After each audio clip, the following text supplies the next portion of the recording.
ever noticed that everything modern feminism promotes leaves women unhappy and unfulfilled? I'm teaching my daughter that it's perfectly acceptable to depend on a man. I used to really be into politics, but now I just relax while my husband tells me what to think. This is such a hot topic at the moment. Why are feminists so up in arms about it? Surely live and let live.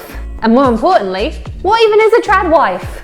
In a nutshell, a trad wife is short for a traditional wife. This is a term that originated online and refers to a woman who embraces traditional gender roles within family life and marriage. This typically includes prioritising homemaking, childcare and supporting her husband's career, usually within a more conservative or traditional context. Okay, so not too bad so far, a traditional housewife or homemaker. But there's more. Let's hear YouTuber Drama Queen's views on the topic. She has a lot to say about the way that these trad wife influencers are spreading the trad wife dream on social media. Australian Drama Queen refers to herself as an overly opinionated goth gal, and we love her for it. Please check out her channel and the full video. The link is in the description below. Trad wife content is increasing in popularity as, on the outside, it looks lovely being taken care of. Not having a single care in the world besides making dinner and hanging out with the kids. Except this life only really pertains to the small percentage of trad wives. Those who either already have an established career, in which if there ever is a case where they're left for somebody younger, hotter, they've got a backup plan. Or their men usually have a high-paying, luxurious job which allows them to lead a trad wife life in all its glory. My first thought was, oh my goodness, it's the Stepford Wives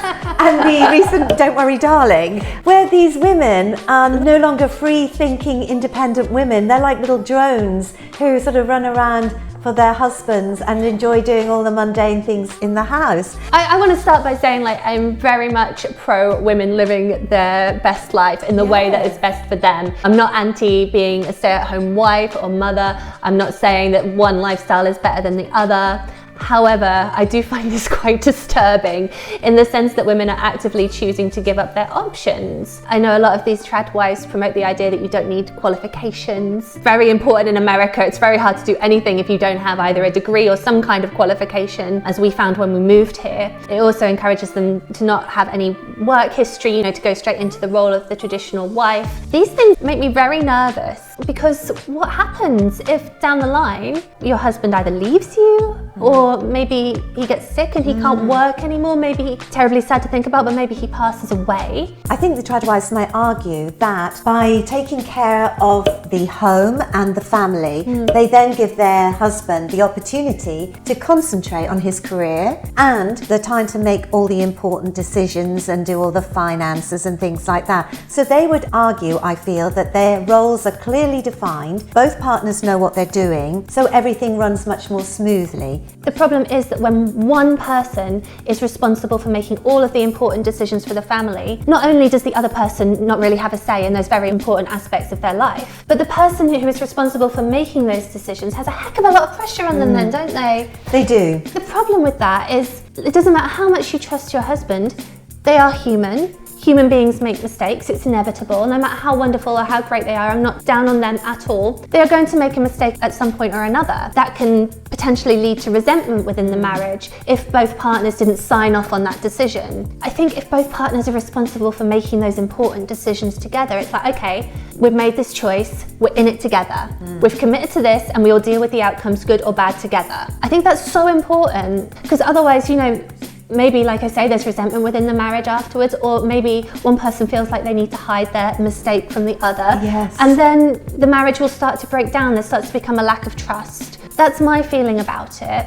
I used to really be into politics, but now I just relax while my husband tells me what to think. That has got to be the dumbest that I have read in a while. This is a very rare occasion of drama queen advice, but please do not base your entire identity off of an individual who is most likely only looking out for themselves and their best interests. Even further, being told what to think by one individual is insane. Congratulations on being willfully ignorant. So what about the bit where she said, I can relax because my husband tells me what to think? Oh God, I feel the vomit coming up a little bit on that, but I must admit. Really? Because, really? One of the great things about a healthy relationship, in my opinion, is that you challenge each other. Yeah. You question each other's beliefs, you have conversations about it. Maybe you don't always agree. Maybe some couples do, I don't know. But it's that ability to maybe disagree, but also maintain respect, learn about another person, find out how their brain works. That's so awesome in a relationship. I don't know if she's just being provocative there. I'm really concerned if she does believe that. Well, that's what's concerning, is that she is encouraging other women to do this too, and to encourage them to believe that that's what a healthy relationship looks like. That's not a healthy relationship. And obviously some women, and some young girls in particular, vulnerable young girls maybe, are going to take this on board. Yeah, exactly, because they think, oh, she looks happy, she looks beautiful, and she's living a great life. I want that too. I don't really agree with that point that my boyfriend made, but I'll just say that I do. And then it's a very slippery slope, because then at what point do you speak out for what you really believe? At what point does it maybe go too far and you end up agreeing with stuff that actually is very against your own morals and your own feelings?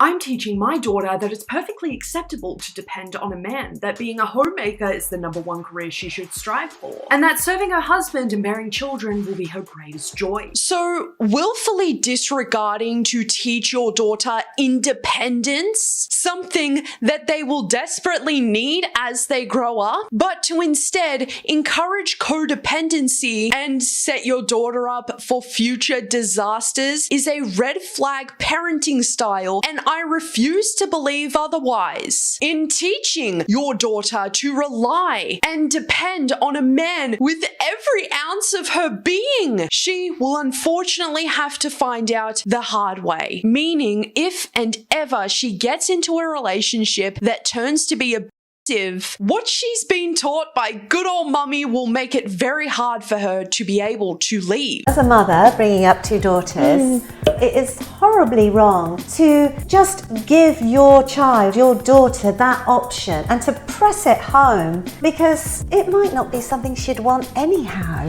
Yeah, exactly. It doesn't give her the opportunity to discover that for herself, does it? If she does, wonderful, great for her. Hopefully she's in a loving and supportive relationship at that point. But this leaves young women so vulnerable, and that's what makes me so nervous about it, because it just requires you to put so much trust in someone that she doesn't even know yet. She doesn't know anything about. How many women have been in situations where they literally cannot leave a man? So a trad wife is not usually a career woman. They want to go back to the 1950s where women stayed at home and looked after their families.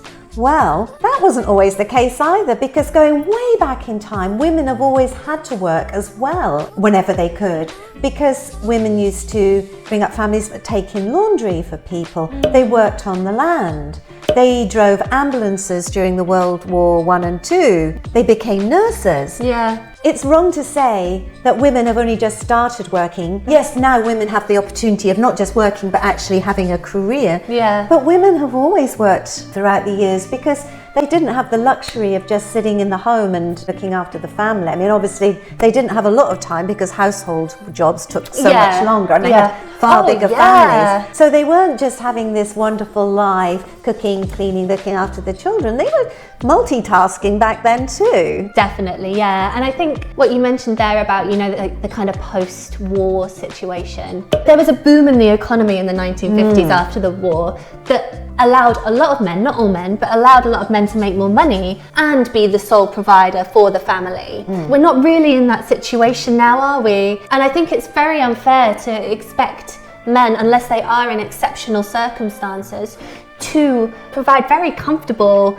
situations for the family, you know, so that women can wear the lovely dresses, have the lovely hair, look perfect all the time. It's a different world than it was in the 1950s, and it's hard to fit those ideologies onto life nowadays. That's an excellent point, because it does, in fact, as you say, put pressure on the men too. They've got to really strive to make as much money as they can to allow their wives to live this lifestyle. Yeah. And if they suddenly get made redundant, Then again, she has no qualifications. No. She has no work experience. I don't know, maybe in some cases women don't even know how to budget or, you know, handle the bank account or things like that to support the man whilst he's looking for another job, those kind of situations. I don't know, it just seems like it's unnecessarily putting women and men in a precarious situation. When you wasted your late teens and 20s being the perfect trad wife just to end up a single mum trying to support 3 kids on 18 an hour.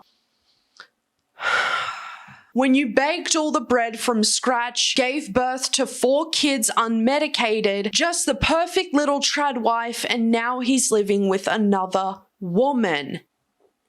Imagine this, the trad wife life didn't work out. You have a 10-year gap in your resume, 4 kids that need to be taken care of, while he is off living with another woman. So now you're at the food stamps office trying to see when your application will be approved. Whilst I don't want to kind of dampen women's spirits who are getting out of unhappy marriages, actually most of my research seems to suggest that women are happier than men after divorce. I think there are a lot of things that women need to be aware of. So maybe immediately after divorce, men suffer more than women. That seems to be what my research is telling me. Their well-being goes down immediately after divorce. There are long-term implications that I think women need to be aware of. For example, you know, as this poor woman is saying, loss of financial security, loss of income, potentially losing your home, the stress of being the primary provider and caregiver for your children in some situations. And then add into that, you don't have any qualifications, you have very little career history, maybe you have no references that you can rely on. And beyond all of that, maybe not even knowing how to open your own bank account. It's just encouraging women to give up their options, their choices and their freedoms. And it makes me very, very anxious actually. There's a huge toxic side of the trad wife life influencer game because it's only just that, a game. A game that's designed for these people to win because they're smart. They're setting themselves up with a safety net by selling an ideology to teenage girls that's gonna set them up for failure in the future. But they've already cashed out. They're good. We live in a world of such polarization, don't we? And a lot of these social media influencers seem to tell us that we can only be one thing or the other. Either we're, you know, hardcore career woman, woo, or we're a trad wife. Of course, there's many colors in between that. There's so many more options than that. And I think what's beautiful is that feminism allows us to explore any and all of them that we choose to. A lot of us don't feel like we just fit into A box. a box. We would love to hear your thoughts on this subject. Please jot them down in the comment section below. Please be respectful with your comments and we will be respectful with our answers. Thank you so much for watching. If you've enjoyed this video, then please give us a like, maybe share with a friend, and hit subscribe to follow us on YouTube.